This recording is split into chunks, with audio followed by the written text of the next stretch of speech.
स्नेहस नमस्कार मित्रांनो, मी प्रदीप तरमले आपणा सर्वांचे सहर्ष स्वागत करतोय। मित्रांनो, आपण पाहाल तर काल विधान भवनामध्ये मुख्यमंत्री उपमुख्यमंत्र्यांच्या हस्ते प्रलंबित नुकसान भरपाईची रक्कम वाटप करण्यात आली।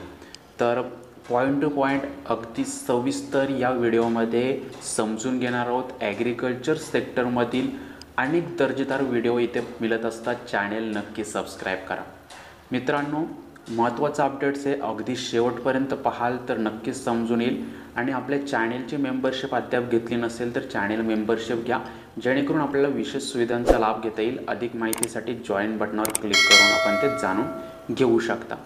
तर आता इकडे पाहाल तर या ठिकाणी काल मुख्यमंत्री असतील उपमुख्यमंत्र्यांच्या हस्ते सविस्तर या ठिकाणी रक्कम वाटप केलेले या ठिकाणी आपल्याला पाहायला मिळते। 81,000पर्यंत रक्कम ही या ठिकाणी देण्यात आलेली। अगदी सविस्तर समजून घेणार आहोत।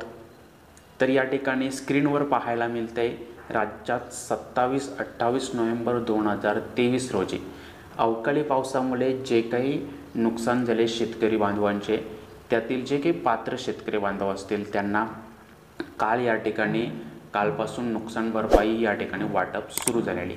शासनाच्या महसूल व कृषी यंत्रणेने नुकसानीचे पंचनामे या ठिकाणी केलेले। त्यानंतर आपण पाहाल तर नुकसान भरपाई डीबीटी प्रणालीनुसार अदा करण्यास या ठिकाणी सुरुवात झालेली। त्यामुळे लवकरच आपल्या खात्यामध्ये ही रक्कम क्रेडिट होणार आहे।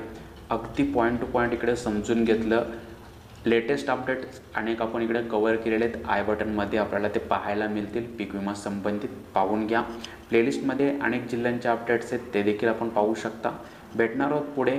ही अपडेट्स इतरांपर्यंत पोहोचवा जेणेकरून त्यांच्या कन्सेप्ट क्लिअर होतील।